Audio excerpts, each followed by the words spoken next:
Hi, welcome to UTV educational services. So ఈరోజు మరొక సరికొత్త టాపిక్తో మీ ముందుకు రావడం జరిగింది. చాలా వరకు స్టూడెంట్స్కి కానీ లేదా పేరెంట్స్కి కానీ ఒక గోల్ అనేది ఉంటా ఉంది.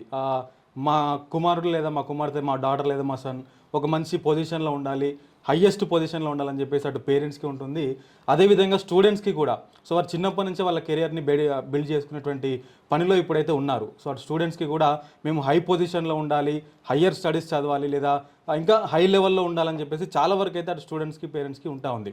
సో ఒకవేళ మనము హయ్యర్ స్టడీస్ లేదా హై లెవెల్ లేదా హయ్యర్ లైఫ్ స్టైల్ని మనము ఒకసారి మాట్లాడుకోగానే మనకు గుర్తు వచ్చేటువంటిది abroad studies. So abroad studies ఎట్లా ఉంటుంది అసలు? వాస్తవానికి అబ్రోడ్ స్టడీస్కి అయితే డిమాండ్ బాగా పెరుగుతుంది ఈ రోజుల్లో. గతంతో పోలిస్తే అబ్రోడ్కి వెళ్ళేటువంటి స్టూడెంట్స్ సంఖ్య కావచ్చు, అబ్రోడ్కి వెళ్ళేటువంటి వీసా సంఖ్య కావచ్చు, చాలా వరకు మెరుగుపడుతూ ఉంది. అయితే ఇక్కడ ప్రధానంగా మాట్లాడుకోవాల్సింది ఏంటి అని అంటే, అబ్రోడ్కి వెళ్ళాలని కూడా చాలా వరకు మనకు గుర్తొచ్చేటువంటి ఏంటి అని అంటే, బ్యాచిలర్స్ డిగ్రీ ఇక్కడ కంప్లీట్ చేసుకోవాలి, మాస్టర్స్కి మనం అబ్రోడ్కి వెళ్ళాలి. చాలా వరకు అబ్రోడ్ స్టడీస్ అనగానే మనకు గుర్తొచ్చేటువంటిది ఇక్కడ బ్యాచిలర్స్ డిగ్రీ కంప్లీట్ చేసుకొని మాస్టర్స్కి వెళ్ళాలని చెప్పేసి చాలామంది అనుకుంటారు.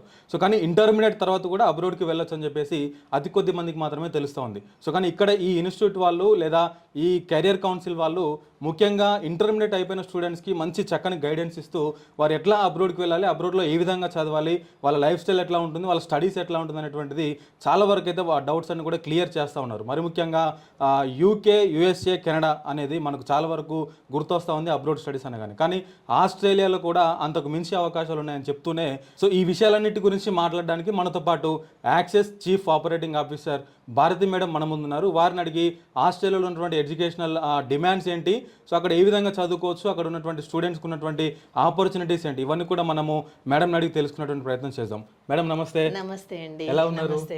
So first of all thank you so much madam. I'm very good madam, very good.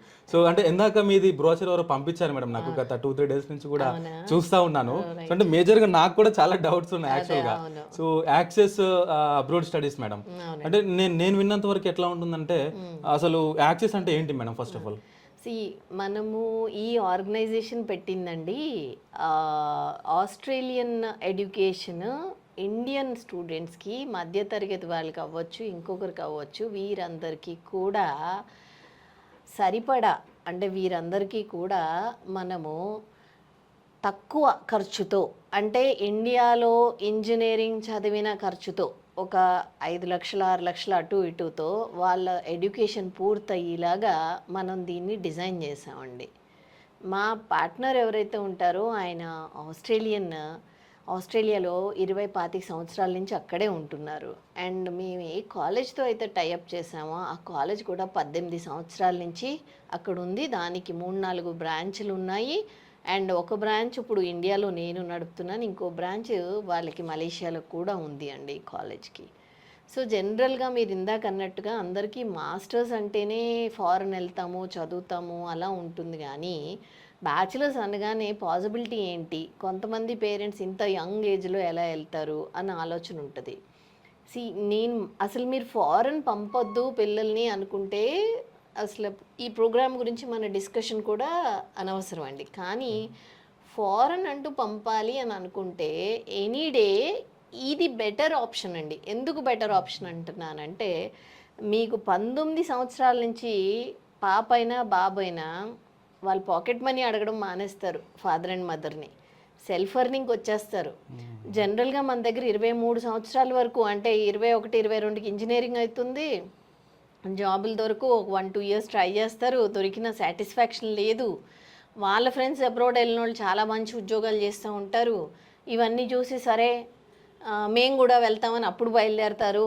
ఆ వయసు వాళ్ళకి 24-25 వరకు పేరెంట్ సపోర్ట్ అవసరం ఈ పిల్లలందరికీ కూడా. మనం సమాజంలో చూస్తుంటే కనుక ఎటు చూసినా కూడా ఇదే పరిస్థితి. నేనేమంటానంటే, మీరు మాస్టర్స్కి అప్పుడు ఏం ఖర్చు పెడతారో అవే డబ్బులతో, అంటే ఇంకొంచెం ఎక్కువ ఖర్చు అవ్వచ్చు, కానీ అవే డబ్బులతో మీ పిల్లవాడు 19 సంవత్సరాలకే సొంతంగా తన కాళ్ళ మీద తను నిలబడి పరిస్థితి వస్తుంది. ఎందుకంటే మాస్టర్స్కి ఏమైతే పార్ట్ టైమ్స్ అవి చేస్తారో అవన్నీ దీనికి కూడా చేయొచ్చు. కాకపోతే డైరెక్ట్గా బ్యాచిలర్స్కి పంపడానికి చాలామంది చిన్నవాళ్ళు కోర్స్ వేరేగా ఉంటుంది, అంత దూరం వెళ్ళిన తర్వాత వీళ్ళకి ఆ కాలేజీలో చెప్పేది అర్థం అవ్వదు, ఇలాంటి అప్రిహెన్షన్స్. తర్వాత చాలామంది పిల్లలు మైనర్స్ అండ్ మేజర్స్ అండి, అంటే మైనర్స్కి అసలు పార్ట్ టైం జాబ్ చేయడానికి ఏ ఫారిన్ కంట్రీలో అసలు ఎటువంటి పర్మిషను లేదు. సో బేసికల్గా మనము ఏం చేస్తామంటే ఇక్కడ మన కాలేజ్లో, గచ్చిబౌలిలో మా కాలేజ్, ఇక్కడ మన కాలేజ్లో వీళ్ళు 1 year చదువుతారు. ఆ 1 year చదివినప్పుడు కూడా ఆస్ట్రేలియన్ టీచర్సే లెసన్స్ చెప్తారు. ఇక్కడున్న టీచర్స్ వారికి అర్థం అవని ఎక్స్ప్లెయిన్ చేయడానికి ట్రై చేస్తూ ఉంటారు. సో ఈ 1 year అయ్యేసరికి వీళ్ళ దగ్గర ఆస్ట్రేలియన్ సర్టిఫికేట్ ఉంటుంది, ఫస్ట్ ఇయర్ మార్క్ లిస్ట్ అనుకోండి. సో సెకండ్ ఇయర్కి మనం అబ్రాడ్ పంపిస్తాం. ఇప్పుడు బ్యాచిలర్స్ డిగ్రీ అయితే 1+2 అంటే సంవత్సరం ఇక్కడ 2 years అక్కడ. అలా కాకుండా బీటెక్కి కావాలి అంటే 1 year ఇక్కడ 3 years అక్కడ. సో ఇది ఆస్ట్రేలియాయే కాకుండా మేము సెకండ్ ఇయర్కి యూఎస్ మినహా అన్ని దేశాలకి పంపించగలుగుతామండి. అంటే ఫస్ట్ ఇయర్ మన దగ్గర చదివిన తర్వాత కావాలంటే కెనడా వెళ్ళొచ్చు సెకండ్ ఇయర్కి, లేదు అంటే యూకే వెళ్ళొచ్చు, లేదు అంటే యూరోపియన్ కంట్రీస్ వెళ్ళొచ్చు, లేకపోతే ఆస్ట్రేలియా. మేము ఆస్ట్రేలియా అడ్వైస్ చేస్తాము, మాకు Australia favourite. Okay, reasons various ఉన్నాయి. అందులో ప్రైమరీ రీజన్ ఏంటి అంటే కరెంట్లీ యుఎస్లో రిసెషన్ ఈజ్ రన్నింగ్, యూకేలో recession is running, Canada partially. అంటే వెళ్ళిన తర్వాత ఇన్ 2 years టైమో 3 years టైమో మన పిల్లలకి ఎడ్యుకేషన్ అయిపోయే టైంకి will they have job opportunity.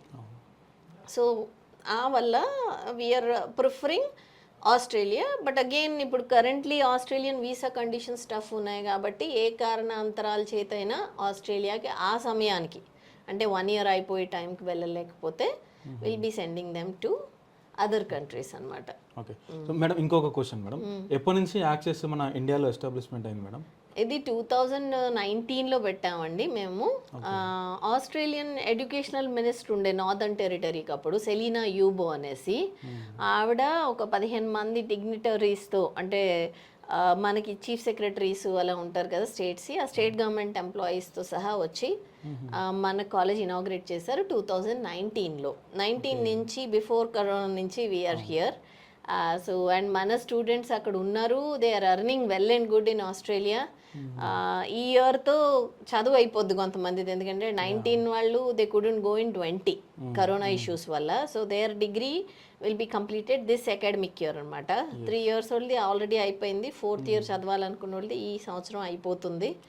And వాళ్ళ పేరెంట్స్ మాకు చెప్పారండి, ఏంటి వాళ్ళు ఎర్న్ చేసుకొని వాళ్ళ కాలేజ్ ఫీ కట్టుకొని ఒక పిల్లవాడి ఇంటికి 10 లక్షలు పంపించాడంట.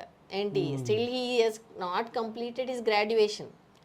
ఇంకా చదువు పూర్తవ్వక ముందే నేను ఆశ్చర్యపోయాను. అంటే జనరల్గా నేను పార్ట్ టైం జాబ్లో 1 లక్ష సంపాదించుకోగలుగుతారు, 50,000 స్టూడెంట్ ఫీజుకి పోయినా కూడా 50,000 ట్యూషన్ ఫీకి మీరు సేవ్ చేసుకోవచ్చు అని మాట్లాడతాను నేను. అంటే నెలకి 1 లక్ష అన్నట్టుగా నా ఆలోచన. కానీ వీళ్ళు సెలవుల్లో ఫుల్ టైం ఏదో పని చేసి చాలా డబ్బులు పంపిస్తున్నారండి ఇంటికి పేరెంట్స్కి. Not everybody, again see depends upon child to child.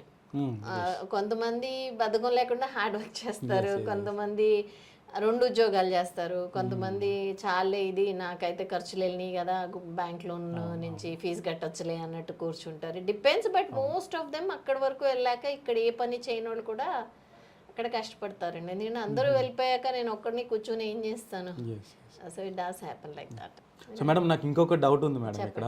So మీరు అన్నారు కదా 1 year డిగ్రీ ఇక్కడ కంప్లీట్ చేసి మిగతా డిగ్రీ అయితేనేమో ఇంకో 2 years అబ్రోడ్కి, లేదా బీటెక్ అయితేనేమో ఇంకో 3 years అబ్రోడ్కి అన్నారు.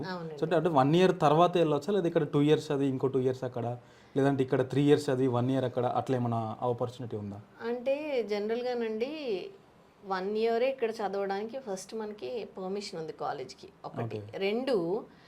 2 సంవత్సరాలు ఎట్టి పరిస్థితిలో వాళ్ళ దేశంలో ఉంటేనే వాళ్ళకి గ్రాడ్యుయేట్ స్కిల్డ్ వీసా అని వస్తుంది. 1 సంవత్సరం అక్కడ చదివితే కనుక అది పాసిబిలిటీ లేదు. 2 సంవత్సరాలు వాళ్ళ దేశంలో ఉంటేనే, అంటే 3వ సంవత్సరం చదివినా చదవకపోయినా 2 years is a mandatory condition for getting a graduate skilled visa. అది ఏ దేశంలోనైనా, మీకు యూఎస్ అయినా కెనడా అయినా ఎక్కడైనా కూడా 2 సంవత్సరాలు చదివిన పిల్లలకి మాత్రమే వర్క్ వీసా ఇస్తారండి. 2 సంవత్సరాలు వర్క్ వీసా ఇస్తారు. అండ్ ఇంకొకటి ఏంటంటే ఏ ఇంటర్మీడియట్ స్టూడెంట్ అయినా మా దగ్గర అడ్మిషన్ తీసుకోవచ్చండి. అంటే జనరల్గా మనకి ఇంజనీరింగ్ అనగానే ఎంపీసీ వాళ్ళు మాత్రమే అడ్మిషన్కి అర్హులు. ఈ గైడ్ లైన్స్ ఏంటంటే ఫారెన్ కాలేజెస్ అన్నీ కూడా 12 ఇయర్స్ ఎడ్యుకేషన్ ఉండాలి. అంటే మా దగ్గర బైపీసీ వాళ్ళు, హెచ్ఈసీ వాళ్ళు, ఎంఈసీ వాళ్ళు, ఏ సబ్జెక్ట్ చేసిన వాళ్ళు అయినా, కామర్స్ బేస్ ఉన్నోళ్ళు అయినా వాళ్ళు ఇంజనీరింగ్లో they can come and join in to computer science. అంటే వాళ్ళు దే లిమిట్ చేసుకొని మనం బీకామ్ చదివాం, అదే ఇంటర్మీడియట్లో కామర్స్ చదివాం కాబట్టి బీకామ్కే వెళ్ళాలి. అంటే వీళ్ళకి ఏంటంటే 12 ఇయర్ ఎడ్యుకేషన్ ఉండాలి. Okay 12 year they have to pass out of 12 years education ఉంటే దే ఆర్ ఎలిజిబుల్ అనమాట. అండ్ ఈ సమయంలోనే మనం వీళ్ళకి ఐఎల్స్ కూడా we give them coaching and they will pass the IELTS examination also. Okay and మన office ఆస్ట్రేలియాలో ఉందండి. వీళ్ళు వెళ్ళిన తర్వాత జనరల్గా మీరు బయట ఏ కన్సల్టెంట్ ఎవరితో మాట్లాడినా కూడా దేశం దాటాక ఎవరు పట్టించుకోరు. అంటే ఫ్లైట్ ఎక్కితే వాళ్ళ బాధ్యత అయిపోయినట్టే. మాది అలా ఉండదు. ల్యాండ్ అయిన తర్వాత ఎయిర్పోర్ట్ నుంచి వేర్ టు గో, లాడ్జింగ్ ఎక్కడ, బోర్డింగ్ ఎక్కడ, అదే అడుగుదాం అనుకుంటా ఉన్నాను. అంటే చాలా మంది మదర్స్ అడుగుతూ ఉంటారండి, బాగా యంగ్ పిల్లలు. అదే